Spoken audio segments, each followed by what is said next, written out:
It's early in the NBA season, but we're keeping an eye on the players that are most likely to be traded. Four of them, in fact, today. Zach LaVine, Brandon Ingram, Walker Kessler, and Kyle Kuzma. Their starts to the season and how it might affect the upcoming trade market. I'm Trevor Lane. This is the Basketball Bulletin. Make sure you subscribe right here to our 100% independent NBA channel. Donnie Freeman joining me. Donnie, let's kick things off with Zach LaVine. Boy, he sure can light it up. A reminder of how talented he is as a scorer. Yeah, Zach has been on a tear to begin the season, and it's really cool to see him out there and competing and healthy and stuff like that after basically a loss last season, but he has been on a tear to begin. Yeah, I mean, look at this. 20 right now, Zach LaVine averaging 24.7 points per game, 6.3 rebounds. That's actually a pretty decent increase. And again, with all of this, of course, small sample size. So, we're not pulling from a ton of games, but still good to note where guys are at right now. 2.3 assists, and he's shooting 48% from three. That's got to be an outlier. I have to imagine that number is going to come down, but he is a career 38% three-point shooter, so it's not like he's a bad shooter. He's really good behind the arc. Donnie, 56% from the field. This is what Chicago needs. They're 1-2, so they're losing games. Zach LaVine's looked really good. You couldn't ask for anything more if you're a Bulls fan, because Zach LaVine, his trade value is going to go up the longer he keeps playing like this. Yeah, and also a big indicator of how much he's been, out there making his shots is the 2-point percentage as well. That's really high at over 60%, nearly 64%. And his volume for most of his shots across the board, it looks like it's largely the same. He's just been able to make the shots. He's taking he's taken 3 to 4 or 5, depending on which era or which part of his career you're looking at. Less shots per game, but he's still been hyper efficient, largely because of the 3-point shooting. But the finishing across the board has been amazing for him. And so, like you said, I do think that this is what Bulls fans should be wanting to see, what the organization should be wanting to see. Him and Lonzo as well, by that extension, coming out there, just showing they're healthy and playing pretty well out there overall. And LaVine putting up 25 points per game. I don't know that the talent really was a question for LaVine. I think it's more so, I don't really know that the health is all that big of an issue, to be honest. Like last year was a problem, but I think largely across the board, he's as healthy as most players are on a year-to-year basis. So I'm not really all too mad about it. He's going to miss about 15 games or so, but it is a concern. Don't get me wrong, but I think it's the contract that's really the problem with him. So, 25 points per game, though, that's not something to sneeze at. As you said, a lost season last year. He needed to get back on the floor and just prove that he's his old self. And that's so far what we've seen. Again, long way to go until we really get into trade season in the NBA, but so far so good. And then on top of that, his contract, it's an issue, right? It's a long-term contract, a lot of money left on it, but teams have to feel like they know what they're going to get if they're going to spend that kind of money. And Zach LaVine, and I don't know, at over $40 million for this coming season, I don't know that teams are going to be super thrilled about it.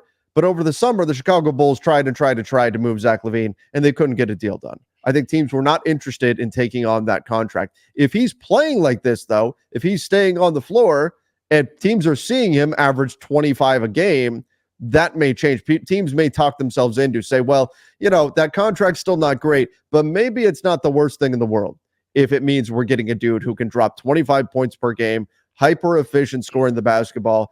We could certainly use that kind of firepower. I could see some teams talking themselves into Zach LaVine. And again, right now, the key for the Chicago Bulls, he's not accidentally causing them to win games. They're 1-2. They're going to be firmly in the race to capture the flag, get Cooper flag in the NBA draft. So right now, things are coming up great for Chicago. They're losing games. They did pick up, it was a really nice win just the other night, but they are mostly losing games, and Zach LaVine is showing out. And I think that's only going to increase his trade value around the NBA. Would be, honestly, Donnie, I would be surprised if he's still a Chicago Bull after the trade deadline.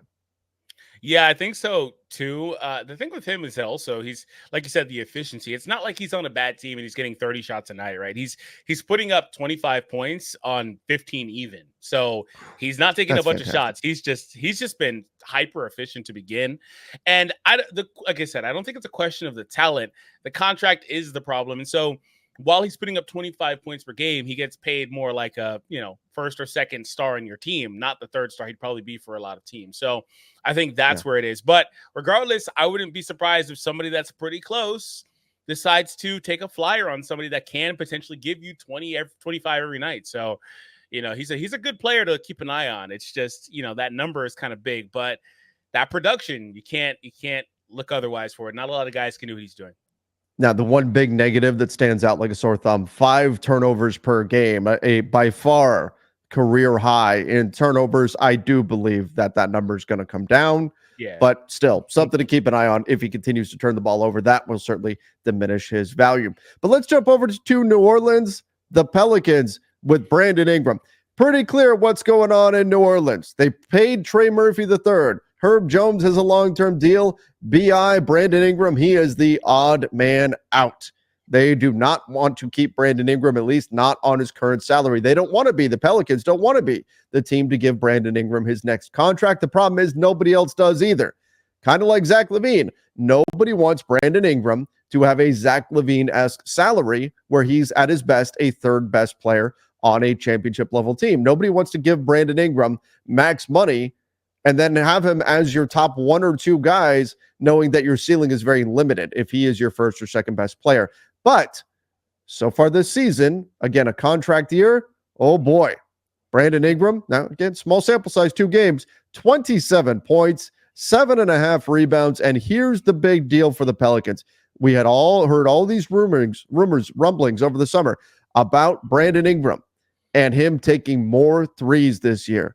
Look at that. 7 threes per game, by far a career high in terms of three-pointers attempted, and he's making 3.5 of them. I don't think he's going to continue shooting at a 50% clip from 3. There's no chance that's going to happen. But still, the 7 attempts per game and the fact that he's making a high percentage, I think that's a great sign for Brandon Ingram's value. It's a great sign for the Pelicans, who right now are undefeated at 2-0. And this is kind of like with Zach LaVine. This is what the Pels needed. Brandon Ingram playing great basketball, showing a skill set in terms of being able to shoot the 3 that might improve his value enough to where some team can say, you know what, we're still not going to max Brandon Ingram, but maybe we should consider getting close to it, close enough to where it might make sense to trade for him. And that's what the Pelicans need. So great start from Brandon Ingram. He's helping the Pelicans win games. And I think that if he continues doing this, we get into December, we get into January, there'll be suitors for Brandon Ingram this season. Yeah, so Brandon also is in a position where the team needed him to take more shots. He's shooting the most shots he's ever taken, only a couple games so far, but they've had some injuries and stuff like that, so they needed him to produce more for them. It's quite the weird relationship because they don't want to give him the money that he would be asking for. But he has shot, we're talking about the threes. He's shooting 50% on 7 attempts. Yeah, that's only a couple games. That's not going to stay there, of course. He'd be the best shooter ever on that percentage on that volume. So, but he has had a couple of years. In fact, looking at his career, it's kind of interesting how he was shooting 1 to 2 and then 6 for a couple of years, then down from that to 4 and 3. And now he's spiking it back up. And he shot at the 6 for pretty good percentages there, 39, 38%. I'm not really sure what happened there, why he went away from it for a few years, but it's good that he's back. And I think that's going to be a huge part of his offense and of the team's offense if he's able to reliably knock that shot down at least 37, 38, 39, 40% and above, of course, if possible for them. I wanted to ask you, though, you talked about how nobody really, or the Pelicans, but people don't really want to give Brandon that next contract where he's looking for a max contract or something close to it when he's not going to be able to give you what you would think that contract is worth in the current climate with the CBA and all that stuff. So if that's the case, are we in a position where there's a market crunch around him where he's just forced to take less money? Right? Is that what you're expecting? Because if nobody wants to give it to him, he has no choice, right? If these numbers fall off, I do think he's going to have to take less than a max because, again, we're in a new environment. The new market with the CBA is one where I think most teams, and there's some that'll try the 3-star build and whatnot, but I think most teams will limit themselves to 2 stars and the right depth around those stars. Yeah. And so the question then becomes, if most teams are going with that strategy, is Brandon Ingram a best player on a team or second best player on a team? And I think the answer still is no. Now, maybe he's averaging 30 points a game and he goes crazy or something, but that's not happening right now. He's been great. There's no question. But do you feel good about it if you have him as your best player or second best player? Probably not. And so I think there is going to be a bit of a squeeze there. Maybe he does have to take less. And we saw it around the NBA this offseason. We saw teams or players who you would expect to either just get a contract, period. I mean, hell, Markelle Fultz is still sitting out there right now. Lonnie Walker still out there. Or guys take less. Tyus Jones found the market to be dry for him, and he put up really good numbers. He's on a veteran minimum in Phoenix right now. Teams are being more careful with the money that they're giving out. The stars are still the stars, and teams are going to be happy to fork over whatever it is they want. But it's that next tier of guys. It's part of the reason why Zach LaVine is still with the Bulls. Part of the reason why nobody was willing to trade for Brandon Ingram at this point, because teams are wary about spending that big money on a guy who is not a true star. It's not what we've seen in years past where it's Oprah style. Everybody gets a max contract if you're like an all-star level player or above. Those days are gone. Teams are being more choosy. And I think Brandon Ingram is going to have to take less than a max. The question is, how much less? And that will probably go a long way towards determining how willing to trade for him teams are. Yeah, because I think that with him, it's a weird situation because I think the caveat there is, maybe a team is okay with having him, or maybe he is your second best player, your first best player on a certain team, if your aspirations aren't to win a title, because the reality is that's not really the aspiration for all of the teams in the NBA. They may or may not admit it, but that's not really what they're looking for at that specific moment. So you can get away with giving him that money. It's just, is he going to find that money on the market somewhere? And is somebody going to be willing to give him that money if he doesn't fit their timeline? Because he's not like the biggest name draw or something like that, to where he's going to, carry you franchise wise in that aspect. So I'm not really sure what it looks like for him, but I do think he's going to have to ultimately wind up taking a cut of some kind, because the entire climate of contracts shifted from under him. Like you said, a few years ago, everyone was getting a max, so it's not really the case anymore. But if things continue as they are now, I think that he'll have some good defense for himself. Yeah, absolutely. He continues shooting the three at the high volume, continues hitting. Yeah, but the other thing is he's got to stay healthy. You look at his career. Oh my God. I mean, last year, the most games played in an NBA season since his rookie year, and he only played 64. Still didn't play enough to qualify for any awards. That's the other thing. He's going to have to stay on the floor. If he stays healthy from now until mid-January, there's going to be teams calling the Pelicans if he keeps playing like this. All right, let's jump over to a young player with the Utah Jazz. The Jazz right now 0-2. They do not look good. But you know who does look good? Walker Kessler.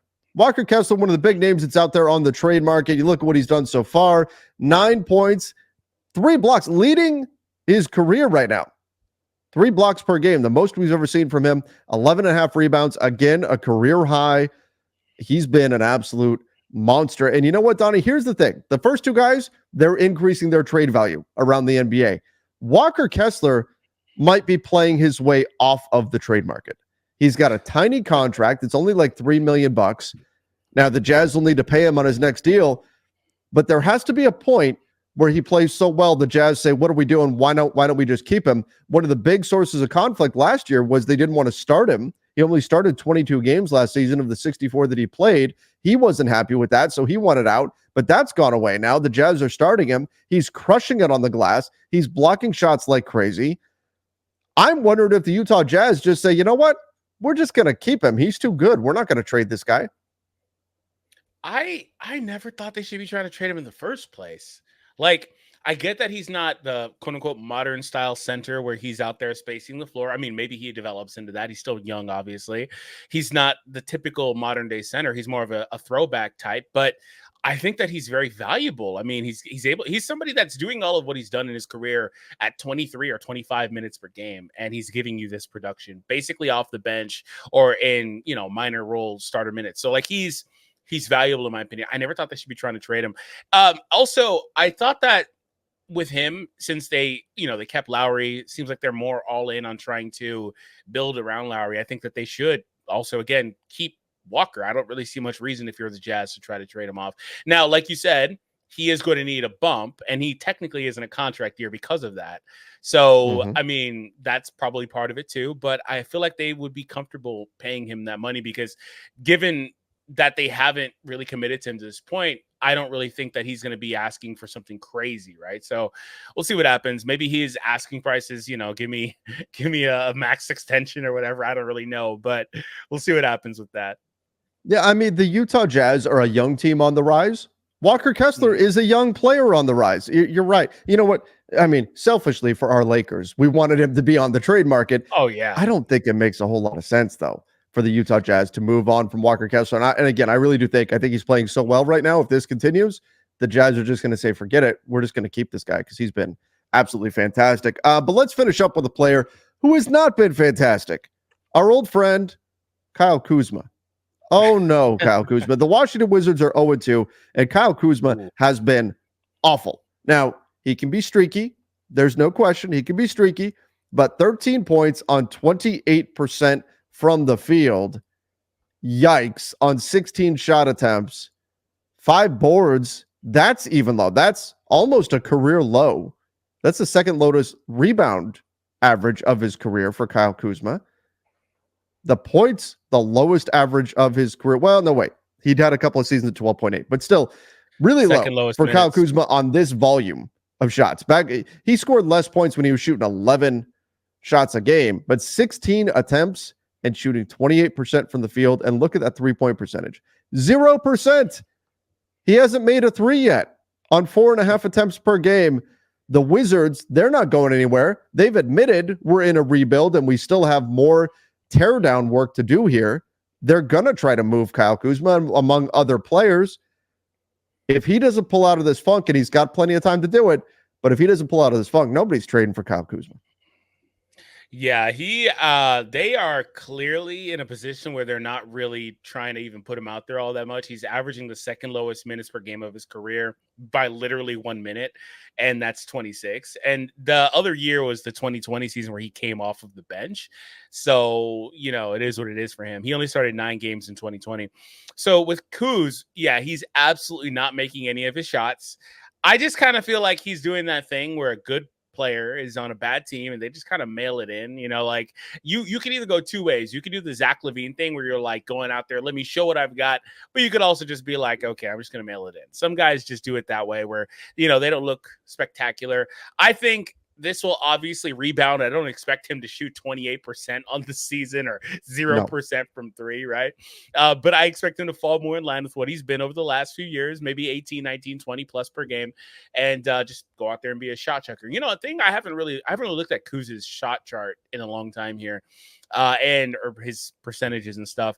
And so I'm just not realizing Kuz never really developed into a great shooter either. I thought maybe he would have developed into that. And he's been a high volume one, but he's more of just like a scorer that can shoot, but he's not like a shooter type player. And I think that's something that teams will be wary of, right? Well, and it's hard too, though, when you are a volume guy. When you're on a bad team, percentages tend to go down because you have to take, because there isn't somebody else to take those shots. So you have to take the shots. So I think on a better team, his percentages go up because he can be a bit more choosy about the shots that he takes. But still, a major cold streak for Kyle Kuzma. You know what? Let's do a bonus one here, Donnie. Somebody else whose trade value might be decreasing, although I thought he had a decent game, a solid game last night. It's our friend DAngelo Russell with the Lakers. Oh, okay. Expiring contract. We know he's on the trade market. The Lakers looked at trading him over the summer. Hell, the Lakers looked at trading him at the trade deadline last year. They tried to put him in a deal for DeJounte Murray, thought they had a deal until the Hawks backed away, or thought they had a really good shot at getting a deal done anyway. But DAngelo Russell, not the start shooting the ball that you want to see. Now, again, like Kyle Kuzma, he can be streaky, but yikes. 31% from 3. The dude was a 42% three-point shooter last season, 31% from 3, 38% from the field. At least the turnovers are down to 1.7, but 10 points per game right now, again, was solid in last night's win against the Sacramento Kings. But is it just me, or does it feel like Austin Reeves has stepped into the spotlight a little bit and DAngelo Russell is taking a bit more of a back seat? And I wonder what that might mean for D'Lo's trade value.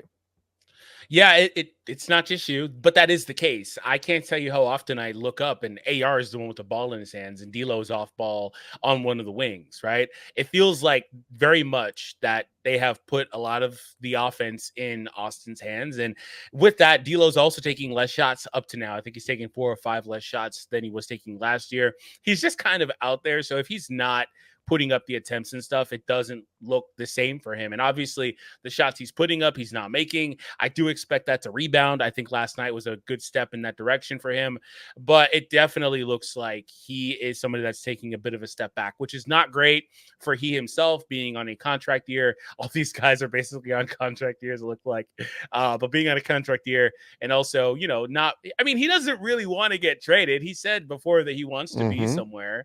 So that I don't really know if this helps his case. In my opinion, you need to look more like he did prior to the deadline last year, which again, I think hopefully he rebounds. But my worry is that if you're the Lakers trying to offload him, this poor production, I guess you could say it may be a good thing because some teams won't care about it, but some teams may be looking for D'Lo, the player, and not the contract. So regardless, I guess you can make an argument either way as to whether his value is going up or down.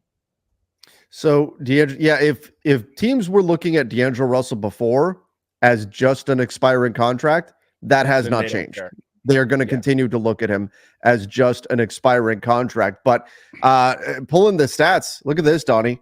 DAngelo Russell, currently the lowest usage percentage of his career by a wide margin. 15.6. Wow.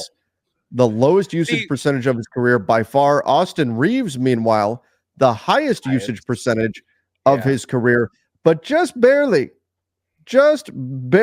squeaking over as the highest usage percentage of his career. LeBron?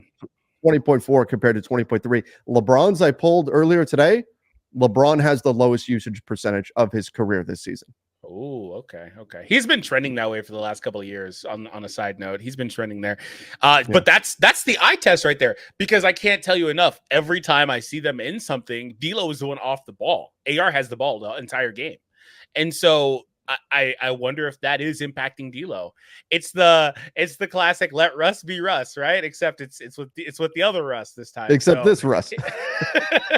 So I think that may be impacting him. But again, when he's getting the shots, he's got to knock them down. In the first game, he had 5 extremely wide open threes that he just did not hit. And you've got to knock those down. There's no excuse for that. In the last game, I thought had a really good game. But the middle game is kind of whatever. So, but yeah, I don't know how much his value is changing, because I don't really know that there's a team that's looking for D'Lo. I don't know that there's a team in the league that's looking for a point guard, because the market is so saturated. The NBA is so saturated with point guards that are at least really good point guards. So I don't really know if anybody's looking for that. So for me, I think it probably is largely the same. What it does do is it probably increases the Lakers' aggressiveness and urgency in terms of trying to offload him, if that's something they're trying to do. But a counterpoint to that is if you're the Lakers, you don't have to rush it, because you look good right now. You look amazing so far. So, and that'll be good. As long as you're winning games, you've got leverage in those negotiations, because you can always fall back on, the deal's not what we like. We're doing fine as is. We don't have to make a trade. And that would be a position the Lakers haven't been dealing from for quite a while. But everybody let us know in the comment section down below. What do you think about these players? What do you think about their trade value around the NBA? What's real? What's not? What's just a small sample size, making everything a little bit more noisy than it should be? Interested to get your take in the comment section down below. Donnie, we've had a lot going on recently as well, and more exciting things to come here on the Basketball Bulletin. Yeah, definitely a lot going on. One of the things that was pretty crazy recently is Trevor pissing off the entire Warriors fan base and questioning whether or not they were fakers or real contenders. You guys need to watch that. It's on the screen right now. It's so fun. If you actually watch the video, I'm pretty complimentary of the Warriors, but the title threw some people for a loop. But go check it out. People only read the title, man. They only read the title. See ya, and stay safe.